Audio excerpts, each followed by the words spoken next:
welcome back to the YouTube channel. If you're new here, my name is Debs and I make videos that helps international students navigate Germany with ease and confidence. In today's video, I'm joined by a guest, a dear friend who will be introducing himself and telling us everything about navigating life as an international student from his own perspective. So, welcome to the channel. Welcome. So my name is Ali. I'm coming from Turkey. Like Debs, I'm doing my master's here. And coming from Turkey, I'm also obliged to have a visa and a residence permit and all of this bureaucracy within German system. So along with like what Debs said so far in her channel, I think I can provide some alternative insights of what to do, what not to do. Yeah, that's good. It's good to have you join us today. Yeah. So let's kind of rewind back to the very beginning of your journey as an international student. So why did you choose Germany and how did you end up here? So my personal story with Germany goes a bit back, like around a decade. I came here as an international student during my high school years. I was in Munich actually. So I have some knowledge about like the German culture because I also lived with a German family. And then I left for my country. I did my bachelor's, and then last year I was visiting a friend, which is a part of our cohort in general. Yeah. Yeet. I was visiting him during my Erasmus, and he introduced me to this program, and I just do my research a bit, like what does TUM offers, Yeah. and then I just applied and I got accepted. Yeah. So that's really interesting. So what was the application process? Was it like easy? What was your experience generally? So the first remarks is that I remember that I waited a lot to get responses. Yeah. So if you're willing to be in Germany, exist in Germany, and do some bureaucratic stuff, you have to wait. A lot. And you have to learn the patience. Yeah. 'Cause everything is a process. Yeah. And the paperwork is huge. Yeah. So even though the systems get more digital, like for example, when I compare it like 10 years ago when I first was here, then everything was more of a like paper based. When I first applied, I went to this platform that I have to pay some fees. Yeah. I have to make general applications. I cannot remember the name of the platform. You can Uni Assist. Yeah. Yeah. You can put it here. Yeah. And then they apply your application forms, and then they forward your application to the university. Yeah. So the answer from Uni Assist Yeah. is taking a lot of time. Yeah. I waited, I think, yeah, it's a quite interesting story if I may tell it. Like, Yes, please. actually, I get the response by the last day. Ooh. They say like it got approved because often I heard also from other Turkish people that so we apply for it. Yeah. That's easy. Yeah. But then they say like some documents are missing. Yeah. And then you have to do it again. Yeah. And then this is the part where you wait. So Yeah. it is always good to apply really early so that you can repair what you have done wrong. Yeah. Yeah, I think I also had that experience. I think my uni assist took about 6 weeks, and I had to keep calling and calling to just follow up. So yeah, that's the first tip. If you want to be in Germany, you have to learn patience and also like learn planning ahead. You're done with uni assist right now, and your documents have been verified. What was your acceptance? What was the process of your acceptance into the university here? So once your application from Uni Assist is verified, then it is transferred and forwarded to the universities that you're applying for. Yeah. And keep in mind that like you can apply for multiple universities at once, which is a good thing, I think. Then you wait for your university to consider your application. Yeah. And speaking about our university, we can say that there's this grading system with 3 thresholds. Yeah. So if you're below a certain grading threshold, then you're rejected, unfortunately. Yeah. if you're between this threshold of being directly accepted to the rejection, then you're called for an interview. Yeah. If your interview is successful, then you can accept it or reject it, unfortunately. Yeah. Or else you can get directly accepted if you're above a certain grade. Yeah. Which was my case because I did not have an interview. Yeah. And then you just have some you just got accepted. Yeah. So in my case, I went through the interview. So that's to say that I was below the threshold of automatic acceptance. So this is a tip for you. It doesn't matter whether you feel qualified or not. Just apply because I mean, I'm here. We're studying in the same program at the moment. So you finally got accepted to TUM. What was the process like between your acceptance to getting a visa to finally be in Germany? Because I remember that you sort of resumed like later than others. So what was that like? So I can speak on the Turkish case and Yeah. of course on my case. But when you got accepted, then you are applying for a visa. Mm-hmm. And in Turkey, getting a visa appointment takes time Yeah. for multiple reasons. For example, when I got accepted to TUM and when I got the verification, I discussed the situation with my parents for like 1 or 2 days at most. Yeah. And then the third day, it's just like when I applied it for visa, I also waited another month. Yeah. And then I got my visa in 1.5 months. But that's why it was late because in the end I waited approximately 2.5 months just to get a visa appointment and the visa itself. Yeah, that's interesting. I mean, that's not the experience of many people from Africa, and even people from the Middle East. Because I'd done my own application from Dubai, and I waited 6 months. Wow. Yeah, but it just brings us to the point of planning and then waiting. And I think that another thing that many people don't know is you can actually apply for appointments before your admission is out. So that way, as soon as your admission is out, it feels like the time frame is shorter. So that could actually like be a tip for you if you're looking to move here. So you finally arrived Munich and studying at the best university in the EU with in a very special program. How's that been for you so far? So, studying at TUM is challenging but also quite enhancing, I Yeah. would say. Yeah. It is challenging because the requirements and the competition is quite high. Yeah. Because, as you said, like it's the best university in EU. Yeah. So everyone is to some extent have some level of like expertise. Yeah. Or they're bringing good ideas with them to the table. Yeah. Or they're in general like interesting people with good ideas. Yeah. So in that sense, like to promote yourself within the system might be hard and challenging and requires a lot of like studying. I spend most of my days and time in library, Yeah. which is something that Deb is making fun of me.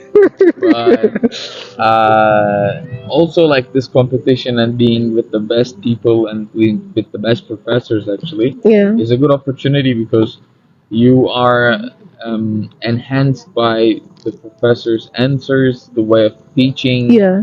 and the references they make.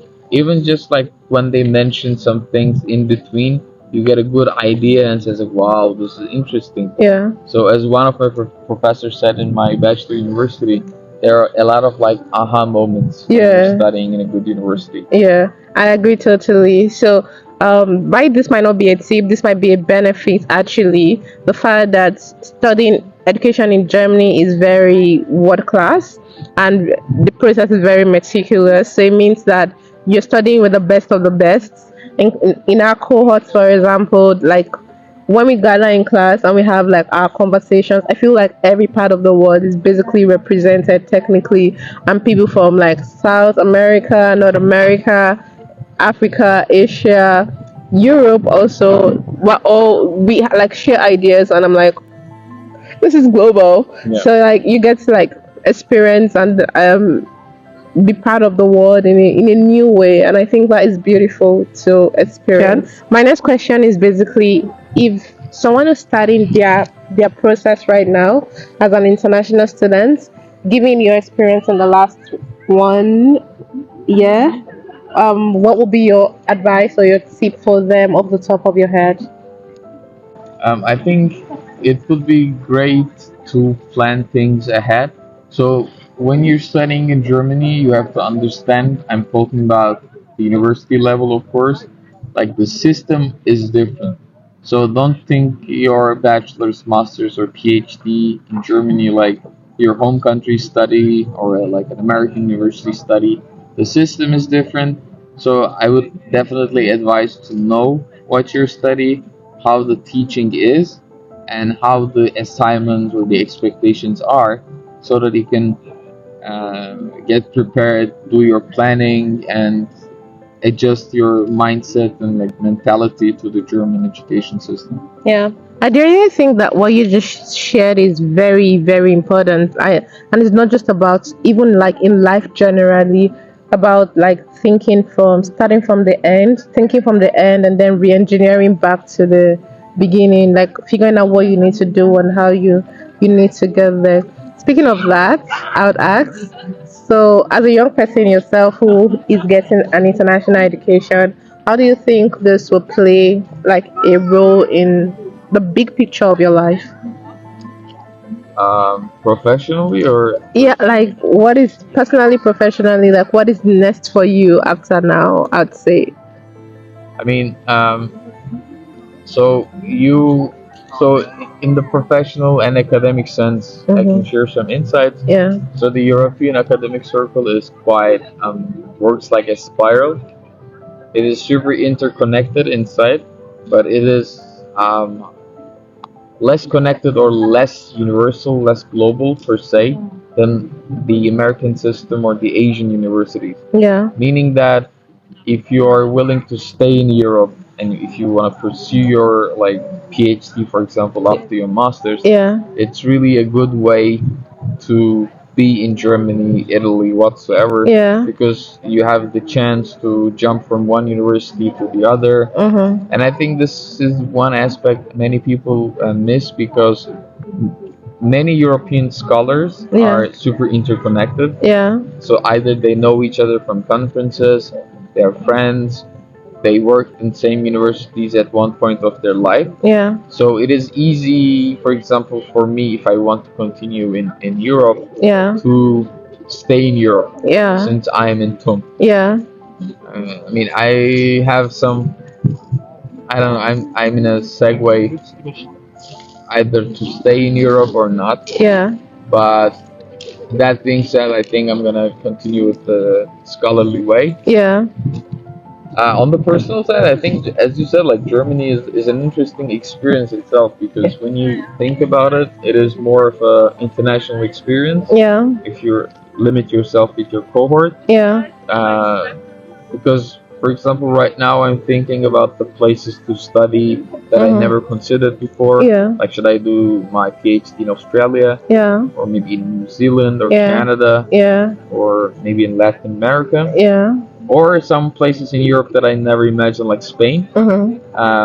So it is also like socially making you more, how can I say, expanded Yeah. in terms of your vision. Yeah. Mm, yeah, on the personal, maybe we can get in more in detail with like further questions. Yeah. Yeah. So I think that this is a question that kind of bothers me a lot as a young person is how do you kind of make sense of how do you make your own way in the world? Mm.